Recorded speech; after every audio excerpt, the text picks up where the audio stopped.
জানিয়ে দেব সর্বশেষ আপডেট বাংলা সংবাদ। শুরুতেই শিরোনাম। শ্রমিক অধিকার ক্ষুণ্ণ করায় তদন্ত দাবি করেছে যুক্তরাষ্ট্র। আন্তর্জাতিক আদালতে ফেঁসে গেল প্রধানমন্ত্রী। এরপর থাকছে 193 ব্যক্তি ও প্রতিষ্ঠানের ওপর ইউরোপীয় ইউনিয়নের নিষেধাজ্ঞা। সবশেষে দেখবেন হাসিনা সরকারকে নতুন নির্বাচনের জন্য আন্তর্জাতিক চাপ, পদত্যাগের সময় জানালো জাতিসংঘ। থাকছে বিস্তারিত প্রতিবেদন। এতক্ষণ শুনছিলেন সংবাদ শিরোনাম, এখন থাকছে বিস্তারিত। বিদ্যমান শ্রম আইনের সংস্কারে প্রতিশ্রুত রূপরেখা বাস্তবায়নে বাংলাদেশ কি করছে তাতে তীক্ষ্ণ নজর রাখছে যুক্তরাষ্ট্র। শ্রমিক সংগঠকদের সঙ্গে বৈঠকে এমনটাই জানিয়েছে ঢাকা সফররত উচ্চপদস্থ মার্কিন প্রতিনিধি দল। সফরের প্রথম দিন শনিবার রুদ্ধদ্বার ওই বৈঠক হয়। বৈঠকে বহুল আলোচিত শহীদুল ইসলাম হত্যাকাণ্ড নিয়েও আলোচনা হয়েছে বলে সূত্র মানবজমিনকে নিশ্চিত করেছে। স্মরণ করা যায়, বাংলাদেশের বিদ্যমান শ্রম আইন নিয়ে যুক্তরাষ্ট্র ছাড়াও ইউরোপীয় ইউনিয়ন ও জাতিসংঘের আন্তর্জাতিক শ্রম সংস্থার উদ্বেগ রয়েছে। তাদের সুপারিশে আইনটির সংশোধন, সংযোজন, বিয়োজনের রূপরেখা তৈরি করেছে সরকার। বিভিন্ন দেশের লাগাম টানতে নিষেধাজ্ঞা দিয়ে থাকে যুক্তরাষ্ট্র সহ বিভিন্ন আন্তর্জাতিক জোট। আইন শৃঙ্খলা ও মানবাধিকার পরিস্থিতির অবনতি রোধেও এই নিষেধাজ্ঞা আরোপ করা হয়। এর ধারাবাহিকতায় 3 দেশের 193 ব্যক্তি ও প্রতিষ্ঠানের ওপর নিষেধাজ্ঞা দিয়েছে ইউরোপীয় ইউনিয়ন। বার্তা সংস্থা রয়টার্সের এক প্রতিবেদনে এ তথ্য জানানো হয়েছে। প্রতিবেদনে বলা হয়েছে, ইউরোপীয় ইউনিয়নের সদস্যরা নিষেধাজ্ঞার অনুমোদন দিয়েছে।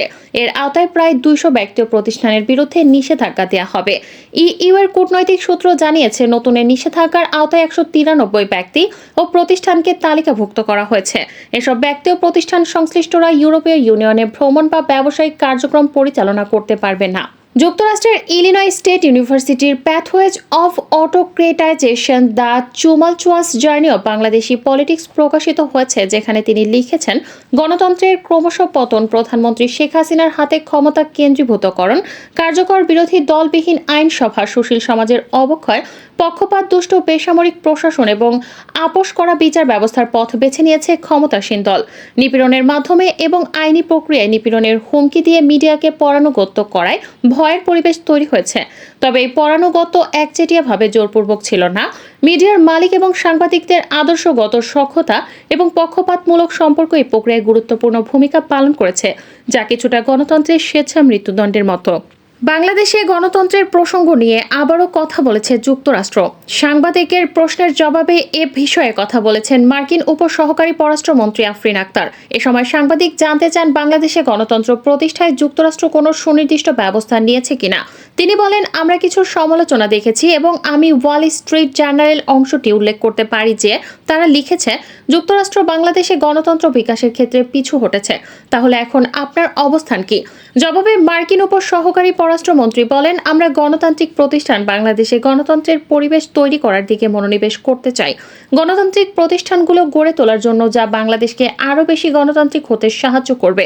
সাংবাদিক আরও জানতে চান, আমেরিকা কিভাবে একটি কর্তৃত্ববাদী শাসনের উত্থানকে বিবেচনা করে এবং বাংলাদেশের সঙ্গে ইন্দো প্যাসিফিক কৌশলটি নিয়ে কিভাবে কাজ করার পরিকল্পনা করছে। কয়েক বছর ধরে আমরা ইন্দো প্যাসিফিক কৌশল সম্পর্কে প্রধানমন্ত্রীর কাছ থেকে কঠোর সমালোচনা শুনেছি। বাংলাদেশের নতুন কর্তৃত্ববাদী সরকারের সঙ্গে এটি নিয়ে আপনাদের ভূমিকা কি হবে? জবাবে আফরিন আক্তার বলেন, আমরা বিষয়টিকে ফোকাস করছি। সংগঠনের স্বাধীনতার জন্য বাংলাদেশের শ্রমিকদের অধিকারকে সমর্থন করতে প্রতিশ্রুতিবদ্ধ USAID, United states agency for international development, এমন মন্তব্য করেছেন যুক্তরাষ্ট্র সরকারের অধীনে পরিচালিত বেসামরিক সাহায্য সংস্থাটির এশিয়া বিষয়ক ব্যুরোর অ্যাসিস্ট্যান্ট অ্যাডমিনিস্ট্রেটর মাইকেল শিফার।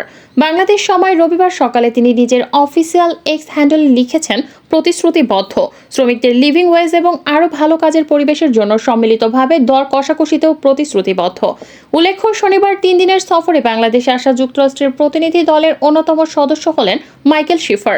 দলটির অন্য প্রতিনিধিরা হলেন যুক্তরাষ্ট্রের প্রেসিডেন্টের বিশেষ সহকারী, ন্যাশনাল সিকিউরিটি কাউন্সিলের ডিরেক্টর এলিন লাউবাকের এবং ডিপার্টমেন্ট অব স্টেটের দক্ষিণ ও মধ্য এশিয়ার deputy assistant secretary Afreen Akhtar. সাংবিধানিকভাবে দেশে একটি সাধারণ নির্বাচন অনুষ্ঠিত হয়েছে উল্লেখ করে জাতীয় পার্টির একাংশের চেয়ারম্যান ও সাবেক বিরোধী দলীয় নেতা রওশন এরশাদ বলেছেন, নতুন সরকার প্রতিষ্ঠিত হয়েছে। এই সরকারের সামনে অনেক চ্যালেঞ্জ রয়েছে। অর্থনৈতিক ক্ষেত্রে অশনির সংকেত শোনা যাচ্ছে। সরকার যদি তা মোকাবেলা করতে না পারে, তাহলে দেশে বড় বিপর্যয় নেমে আসতে পারে। নির্বাচনের আগ পর্যন্ত গত আড়াই বছর ধরে মার্কিন যুক্তরাষ্ট্রের পক্ষ থেকে বেশ কয়েকটি বিবৃতি এবং উল্লেখযোগ্য পদক্ষেপ নেওয়া হয়েছিল, যেখানে বাংলাদেশে একটি অবাধ ও বিশ্বাসযোগ্য নির্বাচনের প্রয়োজনীয়তার উপর জোর দেওয়া হয়েছিল। এখানে উল্লেখ্য যে র্যাপিড অ্যাকশন ব্যাটালিয়নের বিরুদ্ধে নিষেধাজ্ঞা দিয়েই সক্রিয় পদক্ষেপ শুরু করেছিল যুক্তরাষ্ট্র। র্যাব বাংলাদেশের আধা সামরিক বাহিনী, যার বিরুদ্ধে জোরপূর্বক গুম, নির্যাতন এবং হত্যাসহ ব্যাপক মানবাধিকার লঙ্ঘনের অভিযোগ রয়েছে। বাংলাদেশের নির্বাচনের অনেক আগেই মার্কিন পররাষ্ট্রমন্ত্রী অ্যান্টনি ব্লিংকেন গণতান্ত্রিক নির্বাচন প্রক্রিয়াকে ক্ষুণ্ণ করার জন্য দায়ী বাংলাদেশি নাগরিকদের উপর মার্কিন ভিসা নিষেধাজ্ঞা নীতির ঘোষণা দিয়েছিলেন। মার্কিন ভিসা নীতি স্পষ্ট করতে দক্ষিণ ও মধ্য এশিয়া বিষয়ক ব্যুরোর সহকারী সেক্রেটারি ডোনাল্ড লু বাংলাদেশে একটি টিভি টকশোতে হাজির হন। অন্যদিকে স্টেট ডিপার্টমেন্ট ও এনএসসির মুখপাত্র বাংলাদেশে একটি বিশ্বাসযোগ্য অংশগ্রহণমূলক নির্বাচন আয়োজন করার বিষয়ে মার্কিন অবস্থানকে বারবার নিশ্চিত করেন। প্রথমে ভিসা বিধিনিষেধের ঘোষণা এবং এরপর ওই চিঠি আরও ইঙ্গিত দেয় যে ঢাকা যদি অবাধ নির্বাচন আয়োজন করতে অস্বীকার করে তবে তারা মার্কিন অসন্তোষের মুখোমুখি পড়তে পারে। এত কিছুর পরও ডামি নির্বাচন হয়েছে এবং প্রধানমন্ত্রী হয়ে শেখ হাসিনা প্রেসিডেন্ট বাইডেনের কাছ থেকে একসঙ্গে কাজ করার আগ্রহের বিষয়ে চিঠি পেয়েছেন। গণতান্ত্রিক নির্বাচন প্রক্রিয়া ক্ষুণ্ণ করার জন্য হাসিনা সরকারের বিরুদ্ধে দৃশ্যত কোনো পদক্ষেপ নেয়নি যুক্তরাষ্ট্র। এই নির্বাচনে অবশ্যই জনগণের ইচ্ছার প্রতিফলন ঘটেনি। বৈদেশিক নীতি বিশেষজ্ঞ শ্রীরাধা দত্ত পর্যবেক্ষণ করেছেন যে মোটামুটি 10% লোক নির্বাচনে অংশ নিয়েছিল। বাংলাদেশের কারসাজির নির্বাচনের পর শুধু এটাই ইঙ্গিত দেয় যে এতে বিদ্যমান রাজনৈতিক সংকট শুধু দীর্ঘায়িত হবে, অভ্যন্তরীণ স্থিতিশীলতা এবং আন্তর্জাতিক কূটনৈতিক সম্পর্কের জন্য চ্যালেঞ্জিং হবে। Bangladesh elections A Nexus of domestic unrest and global diplomacy শীর্ষক প্রতিবেদনে একথা লিখেছে ব্রাজিল ভিত্তিক অনলাইন দ্য রিও টাইমস। এতে রোকো ক্যালডেরো লিখেছেন, বাংলাদেশের বর্তমান পরিস্থিতি অশান্ত। এতে ভারত ও যুক্তরাষ্ট্রের মধ্যে কূটনৈতিক ধরন বিপরীতমুখী। উভয় দেশই একটি স্থিতিশীল এবং গণতান্ত্রিক বাংলাদেশ সমর্থন করে, কিন্তু তাদের পদ্ধতির মধ্যে ভিন্নতা রয়েছে। যুক্তরাষ্ট্র যারা গণতন্ত্রকে বাধাগ্রস্ত করবে তাদের বিরুদ্ধে ভিসা নিষেধাজ্ঞা দেওয়ার ঘোষণা দিয়েছে।